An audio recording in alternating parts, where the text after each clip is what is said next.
कल के प्रसंग में धर्म के 20 लक्षण दिख पड़े। और यही कारण है कि शिव जी इतना प्रेम करते हैं राम जी से, क्योंकि मूलम धर्म तरो। और एक बड़ा करुण प्रकरण यहां का है, देखिए विनय पत्रिका में गोस्वामी जी ने एक बात कही कि जिसको सीताराम जी प्रिय न हो उसे करोड़ों शत्रुओं के समान छोड़ देना चाहिए। गोस्वामी जी ने जो उदाहरण दिया कि जिसको प्रभु प्रिय न हो उसे छोड़ देना चाहिए, जैसे प्रहलाद ने पिता को छोड़ा, विभीषण ने अपने भैया रावण को छोड़ा, भरत जी ने अपनी मां कैकेयी को छोड़ा, बलि ने गुरु शुक्राचार्य को छोड़ा, और ब्रज बालाओं ने अपने पतियों को छोड़ा। तो 5 उदाहरण तो गोस्वामी जी ने दिए, परंतु सबसे बड़ा उदाहरण शिव जी का है, वो उदाहरण नहीं दिया। सबसे बड़ा उदाहरण शिव जी का है कि सीता जी का वेश बनाने के कारण शिव जी ने अपनी पत्नी सती जी को ही छोड़ दिया। वैष्णवानाम यथा शंभु, इतना बड़ा वैष्णव कोई होगा? स्वामिनी का रूप बनाने के कारण सीता सती जी को प्रभु ने छोड़ दिया, संकल्प कर लिया अब मैं इस शरीर से सती जी को नहीं स्वीकारूं। कदाचित गोस्वामी जी से पूछा जा सकता है कि प्रभु आपने इनका उदाहरण क्यों नहीं दिया? गोस्वामी जी का 2 उत्तर है। यह उदाहरण तो अनुपम है, तो जब कोई उपमा नहीं तो कैसे इनका उदाहरण दो? एक, शिव जी मेरे गुरु हैं, और दूसरी बात, ये 5 परिस्थितियां सती जी के साथ एक साथ जुड़ी हुई हैं, एक साथ जुड़ी हुई हैं। इसलिए 5 के उदाहरण से सती जी का उदाहरण उपलक्षणतया समझ लेना चाहिए। जगत में ऐसा कोई नहीं हुआ जो अपनी पत्नी का त्याग कर सके। स्वयं शिव जी कहेंगे, वही सती जी आज हिमालय राज के यहां जन्म लेकर पार्वती बन चुकी हैं। और अब कैसे किया जाए? तो नारद जी को भगवान का मन कहा जाता है। भगवान का मन है नारद जी, इसे नारद जी अब आ रहे हैं। देखिए एक बात बताओ, आजकल क्या हो रहा है आप जानते हैं ना? विवाह के 1 भी महीने नहीं बीतते तब तक झगड़ा होना शुरू हो जाता है। 1 महीने के बाद छोड़ो, 5वें दिन ही डाइवोर्स की स्थिति बन जाती है आजकल। इतना भयावह वातावरण हो गया है। आप न्यायालयों में देखिए, सैकड़ों अभियोग, सैकड़ों मुकदमे केवल डाइवोर्स के होते हैं, त्याग के होते हैं कि दोनों को एक दूसरे से छुटकारा मिल जाए। इतने झगड़े आजकल पति पत्नी में क्यों हो रहे हैं? क्या इसका उत्तर आपने सोचा?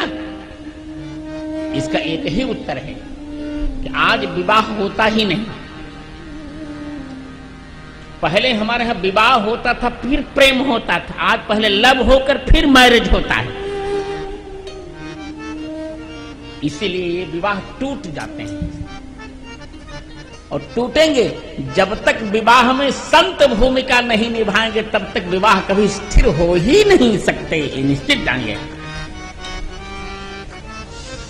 इसीलिए सीताराम जी का विवाह, शिव पार्वती का विवाह क्यों नहीं टूटा? ऐसा दाम्पत्य कहीं नहीं मिलता, क्योंकि वहां संत भूमिका निभा रहा है। आज तो अपने मन से गलत संबंध करके आएंगे तो माता पिता को आप आशीर्वाद दीजिए। अरे क्या आशीर्वाद दें? आशीर्वाद होता कैसे है? आशीष किसे कहते हैं? आप पूर्वक संस धातु का अर्थ, आप पूर्वक सास धातु का अर्थ इच्छा, आदरणीय इच्छा। आदरणीय इच्छा को आशीर्वाद कहते हैं। जब आदरणीय इच्छाओं का पालन किया जाता तब प्रसन्न होकर जो शुभकामना दी जाती है उसे क्या कहते हैं? आशीर्वाद। जब तुम्हारे व्यवहार से माता पिता और गुरु की आंखों से खून का आंसू गिर रहा है तो कहां से आशीर्वाद मिलेगा? क्या गला दबाकर आशीर्वाद ले लोगे? वो तो शाप ही मिलेगा, आशीर्वाद नहीं मिल सकता। इसलिए निरंतर आदरणीयों की इच्छा का पालन करना चाहिए। आज नारद जी महाराज हिमालय राज के भवन में पधारे। हिमालय ने उनका सम्मान किया, बेटी को बुलाकर महाराज के चरणों में प्रणाम कराया, संतान को अभ्यास कराना चाहिए। देखो, बालक दो प्रकार के होते हो, एक संतान होती है, एक शैतान होती है। बालक शैतान कब होता है? जब संतों से उसे दूर कर किया जाता है। जो बालक संतों से दूर होगा उसे वो शैतान होगा, और जो बालक संतों के निकट रहेगा उसे वो संतान होगा। तो मित्रों, नारद जी को प्रणाम करवाया, कहा नारद महाराज इस बालिका के योग्य वर बताएं। नारद जी ने वर बता दिया। नारद जी ने कहा कन्या में सारे लक्षण ठीक हैं, पर वर पक्ष से इसके 11 अवगुण हैं। 11 अवगुण? नारद जी ने कहा जी 11 अवगुण हैं। नारद जी ने कहा इसके हाथ में ऐसी रेखा पड़ी है, इसको जो स्वामी मिलेगा, जो पति मिलेगा ना, वो अगुण, अमान, मातृहीन, पितृहीन, उदासीन, सभी संशयों का मूल, क्षीण, योगी, जटिल, अकाम, नंगा और अमंगल वेशधारी। लो, ये इन्होंने 11 अवगुण बता दिए।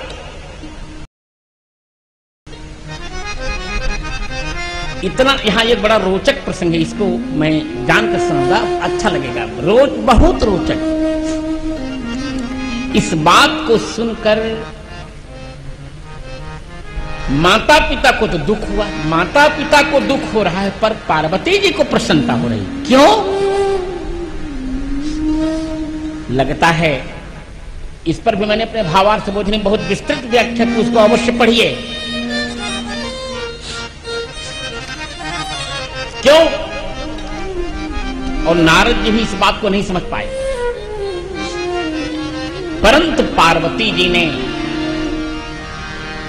नारद जी के सूत्र की व्याख्या समझ ली। यह यहां नया भाव जो भावार्थ बोधन में अभी नहीं लिखा है मैंने, एक व्याख्या समझ गई पार्वती।